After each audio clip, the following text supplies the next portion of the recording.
Bonjour à tous, je suis Kylian Marlier, votre trader formateur. Bienvenue dans cette nouvelle vidéo. Je tourne cette vidéo juste après un coaching. On m'a posé la question vraiment qu'il ne fallait pas, alors j'ai décidé d'y répondre directement en vidéo. La question est la suivante. Kylian, que penses-tu de mon taux de réussite? Alors là, je vais directement faire une vidéo là-dessus pour qu'on voit ensemble si le taux de réussite c'est quelque chose qui est vraiment représentatif ou alors est-ce qu'il est complètement inutile. Pour répondre à cette question, je vais vous donner un exemple très concret. Admettons, vous avez 90% de taux de réussite. Ça veut dire que vous gagnez 9 fois sur 10. Si lorsque vous gagnez 1 euro et lorsque vous perdez, vous perdez 10 euros, au final, à la fin de vos, vous faites 10 trades, vous avez gagné 9 fois, vous avez gagné 9 euros. 9 fois 1 euro. Par contre, vous avez perdu une fois et vous avez perdu 10 euros malheureusement. Dans ce cas-là, vous aurez gagné 9 euros et vous aurez perdu 10 euros. À la fin de vos 10 trades, vous en avez gagné 9 et pourtant, vous n'êtes pas rentable. Le taux de réussite, c'est exactement pareil. Lorsque vous allez gagner une position, le ratio va augmenter. Et lorsque vous allez perdre une position, ce ratio va baisser. Par contre, vous pouvez gagner 10 euros, 100 euros, 1000 euros, mais vous pouvez également perdre 10 euros, 100 euros, 1000 euros.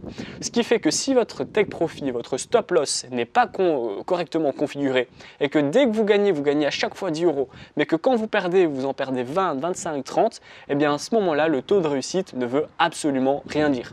Je peux être un trader qui a 90% de réussite et pourtant qui n'est toujours pas rentable. J'ai donc décidé vraiment de vous mettre en garde en vous disant que ce n'est pas la chose la plus importante à regarder. Il est préférable de regarder vos performances et le nombre de fois la position a touché un take profit, le nombre de fois où la position a touché le stop loss. Analysez votre take profit, analysez également votre stop loss, remettez-vous en question continuellement et vous verrez que le taux de réussite ne veut strictement rien dire. Je ne peux même pas concrètement vous dire quel est mon taux de réussite, je l'ai vraiment totalement banni parce que j'ai compris qu'on pouvait être rentable avec 20% de taux de réussite et qu'on pouvait également ne pas être rentable avec 90% de taux de réussite. La clé justement pour être certain justement d'être positif, peu importe le taux de réussite que vous avez, c'est de mettre un take profit beaucoup plus haut qu'un stop loss.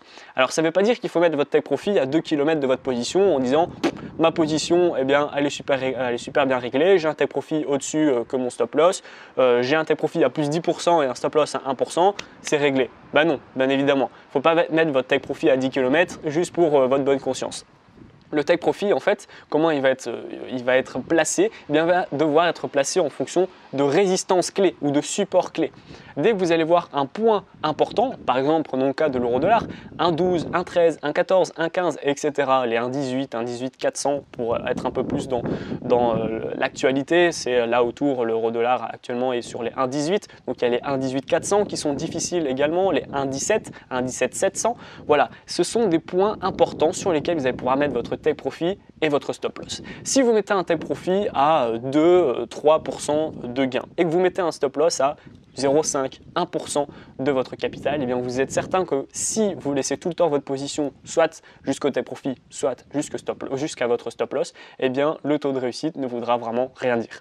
Alors bien évidemment que si vous mettez toujours bien vos take profit et bien vos stop loss, mais qu'à chaque fois vous coupez manuellement dès que vous gagnez 50 centimes, là, à ce moment-là, on n'aura vraiment plus du tout un taux de réussite qui veut vraiment dire quelque chose. Déjà de base, voilà, c'est assez subjectif, mais là, si vous mettez correctement vos take profit et vos stop loss, vous ne serez pas rentable si chaque fois que vous retirez vos gains, c'est 50 centimes et par contre, vous laissez chaque fois courir les trades jusqu'à votre stop loss, bien évidemment.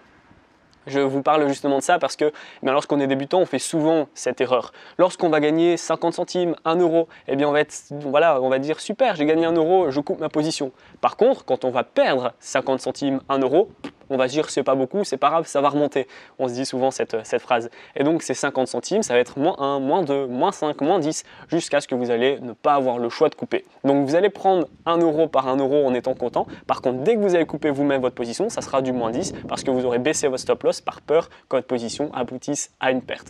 Donc voilà, cette vidéo, elle est vraiment super importante. Ne vous fiez pas au taux de réussite, ça ne veut vraiment rien dire. on peut être rentable avec pas beaucoup et on ne peut toujours pas être rentable avec un gros taux de réussite. Cette vidéo, elle est terminée, j'espère qu'elle vous a plu. N'oubliez pas que dans la description, je vais vous mettre un pack de 5 vidéos afin que vous puissiez faire vos premiers pas et vos premiers gains dans le monde du trading. La première vidéo, je vais vous expliquer comment faire pour vous créer un compte sur une plateforme de trading sécurisée qui est élue meilleure plateforme de trading depuis 2017. Deuxième vidéo, je vais vous donner des bases stratégiques que vous allez pouvoir utiliser pour la mettre dans votre future stratégie qui sera adaptée à votre propre profil d'investisseur. Troisième vidéo, je vais vous donner des indicateurs super intéressants et super rentables pour les débutants. Quatrième vidéo, je vais vous donner une stratégie qui est super facile à mettre en place et très rentable également pour les débutants. Et enfin, cinquième vidéo, je vais vous donner un cours sur les take profits et sur les stop loss afin que vous puissiez être un trader qui dure dans le temps. Cette vidéo elle est terminée, j'espère qu'elle vous a plu. Si c'est le cas, n'hésitez pas à la liker, à la partager et surtout abonnez-vous. À bientôt!